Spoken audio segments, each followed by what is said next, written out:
it goes beep, beep, beep, beep. It's saying, wake up, you're dying.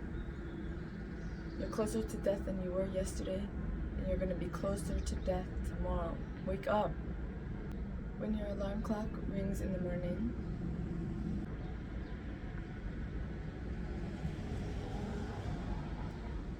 you're going to lose everyone you love, all your loved ones. You're going to lose all the money you have. You're going to lose your house, your car, your pets. Let me get mine while we're talking. And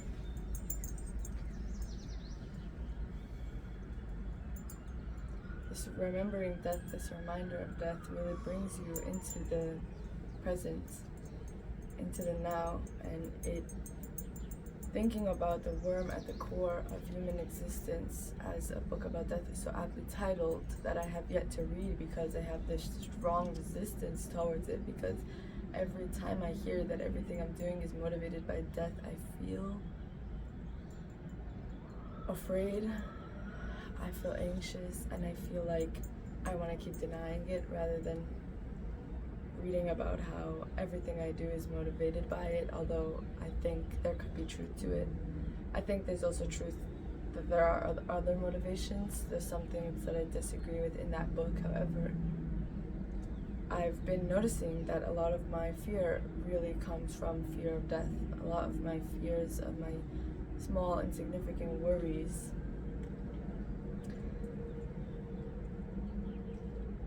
as I heard this one author put it on Instagram, who I'll link in the description, that all of our worries are just worries to keep us busy.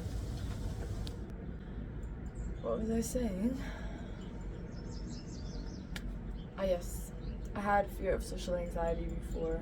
Even though I'm very extroverted, I still felt the anxiety very often. And I would almost dissociate when I'm talking with other people. I would finish the conversation, I would just rush to end the conversation, and then I would think to myself, where was I during this conversation? Where was I? I don't even know. It was almost happening on autopilot because I wanted to stop feeling the fear, so I kind of separated myself from my consciousness, at least, my mindfulness at least, from the conversation. But now I realize that I'm going to end up a skeleton in the ground covered in worms and bugs and dirt, and so is the person that I'm talking to. And then 100 years is not that long. 4,000 weeks, and I've already gone through a lot of them. It's really not that long. I mean, I thought these past few days as I've been meditating on death, I was thinking 100 years, I have still such a long time. But theoretically speaking, today could be my last day. Or tomorrow could be my last day, and I really don't know. And I don't have control over that. But the only thing I know is that it's coming for certain. That's the only thing I have control over in my entire life, really, that I know, is that it's coming for certain. And 100 years is not that long. It's going to feel like a continuous now. The past few years have passed by so fucking fast, it's crazy. One day I'm going to look back at my age right now and I'm going to think I was so beautiful and I was so young and I had so much energy. And now I'm old and people have to take care of me, and it's going to be crazy and it's going to happen to me, and I think I'm going to be young forever. And it really feels like that. It really feels like I'm going to be young forever, but I'm not. And you know, this also really helps me to play the long game and to face the darkness in myself. Go to the dark place when I train Kung Fu. As Zach Program puts it about the dark place, when I train Kung Fu, I want to give up, I want to resist. There's this voice in my head screaming, literally screaming at me, stop, it hurts, stop, screaming. And I can just listen to it and I can just see, where is this voice coming from, and what if I can go past it? Because I know that at the end of the day, this voice and the other voice and the body and the pain and the everything is going to be gone. And it also helps me to play the long game because, you know, I want to dedicate myself to something while I'm here. And it's not that what is it worth dying for kind of thing, but it's almost like that because I'm already here. I was already put here. What else can I do? What can I do about it? Absolutely nothing. I'm already here. I don't know why I'm here. I don't know what the point of me being here is, but I know something put me here, and whatever that something is put me here with certain inclinations and certain personality, and I'm just here to receive what this world has to offer. And I noticed so much of life too is out of your control.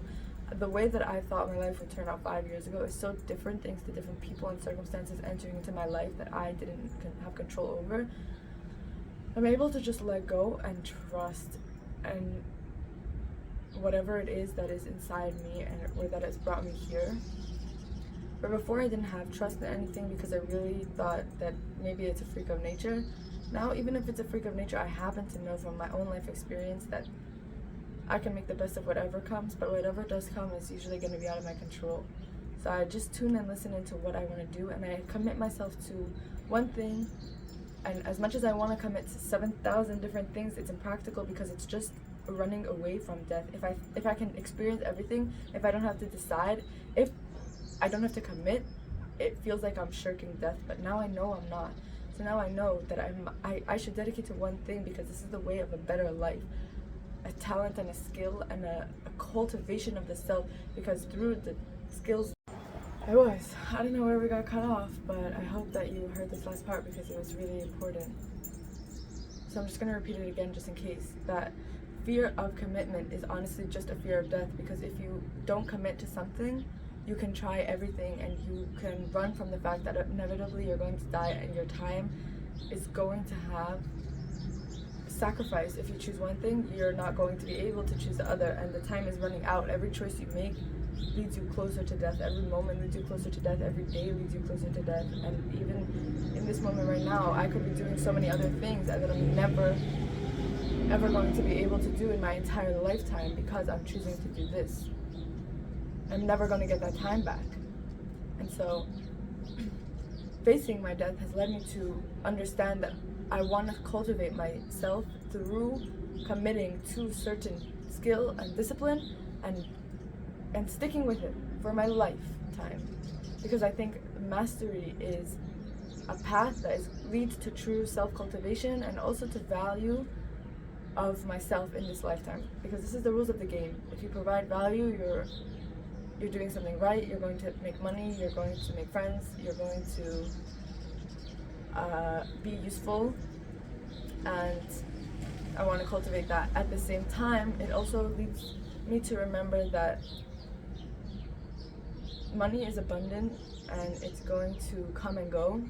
It's important to plan for the future, save for the future, invest is very important, and it's also important to balance your life with things that you love and appreciate. For example, me traveling to Asia, I want to go back, and this is important to me. This is something that brings me joy, and you have to really listen to yourself inside. You have to really listen. You have to follow what it's talking about. Don't listen to how anyone else is telling you to live your life. And when you meditate on death, those voices, I'm telling you, they fall away. Everyone has their path, everyone has their choices, and it works for them. Genuinely, it could. And what works for you is going to be different, and it's going to be found inside of you. It's not going to be found externally on YouTube. It's not going to be found on Instagram. It's not going to be found in those people who are telling you how to live. And this is not me telling you how to live either. This is my internal reflections on my own meditations with death that I think hearing might help, but that I want to self-express, probably from a fear of dying as well, because I think that I can somehow encapsulate these parts of me and these thoughts and these insights that will forever be forgotten on the internet, which will only be forgotten sometime way in the future when everything busts or this giant hack or flood or whatever. So yeah, every moment's bringing you closer to death. All you have is now,